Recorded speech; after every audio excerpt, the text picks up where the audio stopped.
we have to perform justified actions like fixing our jacket or leaning against a wall to make the picture look more natural.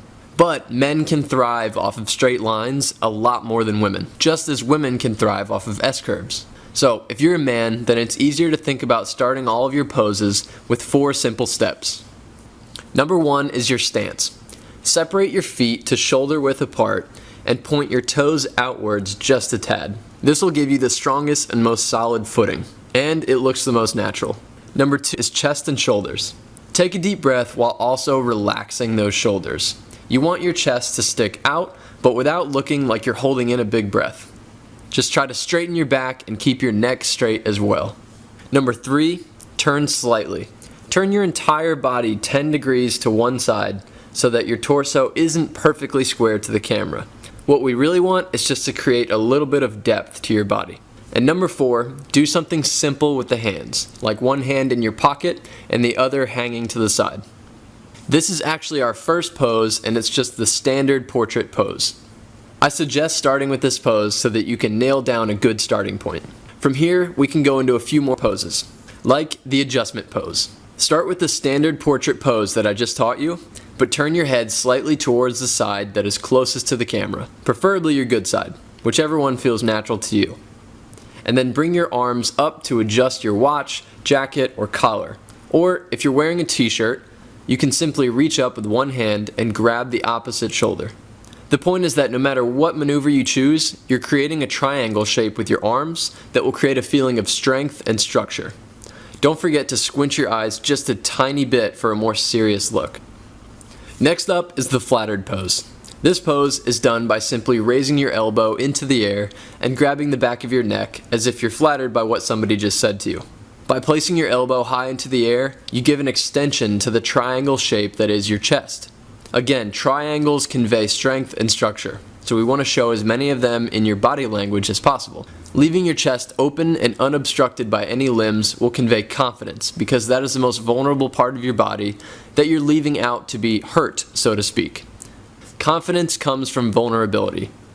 Next up is So this pose is very simple to pull off, especially if you're already in the previous pose.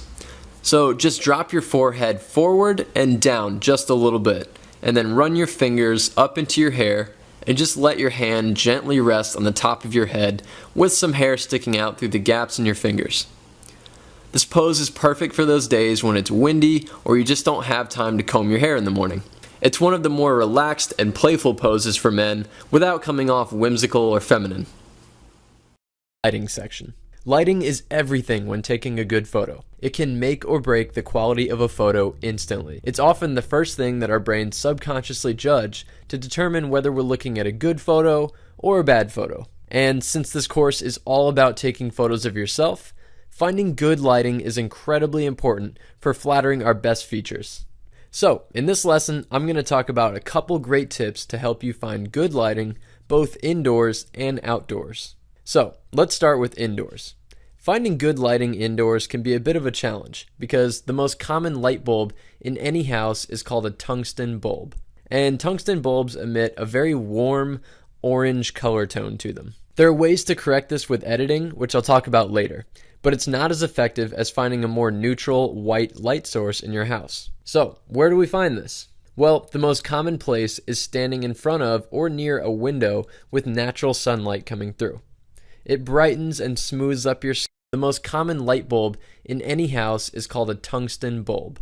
And tungsten bulbs emit a very warm orange color tone to them. There are ways to correct this with editing, which I'll talk about later, but it's not as effective as finding a more neutral white light source in your house. So, where do we find this? Because the most common light bulb in any house is called a tungsten bulb. And tungsten bulbs emit a very warm orange color tone to them. There are ways to correct this with editing, which I'll talk about later, but it's not as effective as finding a more neutral white light source in your house. So, where do we find this? Well, the most common place is standing in front of or near a window with natural sunlight coming through. It brightens and smooths up your skin and gives your eyes a very nice, healthy pop of color. And contrarily, standing with your back to the window with no light source on your face will cause you to blend into the background too much, and your skin won't look very good at all. The difference between the window light versus no window light is uncanny. Do you see what I mean about the pop of color in the eyes and the glow on your skin? It makes a world of difference. Now, if you're shooting outside, my number one tip is to avoid shooting at noon or midday when the sun is directly over your head. The harsh light will create shadows on your eyes, it'll cause you to squint too much, and it'll often make your background extremely bright and blown out. Blown out meaning that the highlights are just completely white. So the best time to shoot is at sunset or sunrise if you're an early riser, because the light on your face will be much softer and naturally warm. Or you can get epic silhouette selfies in front of the sunset if you choose. But no matter what, it's hard to take a bad photo with sunset lighting. After all, there's a reason people sit and watch the sunset. So try going out an hour before sunset and see what kind of photos you can get. The reason I say an hour is because it'll often take 30 minutes to find a good picture that you like, and then a few more minutes to get comfortable in front of camera. And then right when the sun is going down, you ought to get your perfect photo.